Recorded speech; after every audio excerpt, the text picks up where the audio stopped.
भायखळ्यात यामिनी जाधव. आणि आता घेणार आहोत दिवसभरातील महत्त्वाच्या बातम्यांचा वेगवान आढावा. भाजप अध्यक्ष जे पी नड्डा उद्या मुंबई दौऱ्यावर. विधानसभेच्या तोंडावर नड्डा भाजपच्या तयारीचा आढावा घेणार.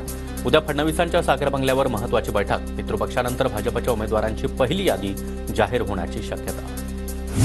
पंतप्रधान नरेंद्र मोदी 27 सप्टेंबरला पुणे दौऱ्यावर. शिवाजीनगर ते स्वारगेट मेट्रो मार्गाचं उद्घाटन पंतप्रधान मोदी करणार. एसपी महाविद्यालयाच्या मैदानावर मोदींची सभा होणार. दिल्लीचे मुख्यमंत्री अरविंद केजरीवाल जामिनानंतर तिहार जेल बाहेर. कथित दिल्ली मद्य घोटाळा प्रकरणामध्ये 10 लाखांच्या जात मुचलक्यावर जामीन मंजूर. आम आदमी पक्षाच्या कार्यकर्त्यांचा जल्लोष. आरक्षणासंदर्भातील विधान केल्यानं राहुल गांधींविरोधात भाजपचं राज्यभर आंदोलन.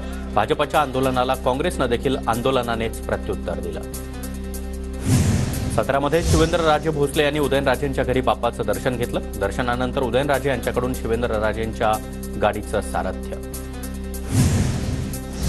शिवाजी पार्कवर दसरा मेळाव्यासाठी ठाकरे गटाची तयारी सुरू. 8 महिन्यांआधीच ठाकरे गटाकडून पालिकेकडे परवानगीसाठी अर्ज, तसंच स्थानिक विभाग प्रमुखांकडून 3 वेळा स्मरणपत्र देखील दाखल. अशोक निलंगेकर यांनी आंतरवली सराटीमध्ये मनोज जरांगे यांची भेट घेतली. निलंगेकर जरांगेंमधील भेटीचं कारण मात्र गुलदस्त्यात. अशोक निलंगेकर हे माजी मुख्यमंत्री स्वर्गीय शिवाजीराव निलंगेकर यांचे पुत्र. 16 सप्टेंबरपासून पुणे कोल्हापूर दरम्यान वंदे भारत धावणार. सोमवार, मंगळवार आणि शनिवार कोल्हापूर ते पुणे, तर बुधवार, गुरुवार आणि रविवारी पुणे कोल्हापूर या मार्गानं प्रवास करणार.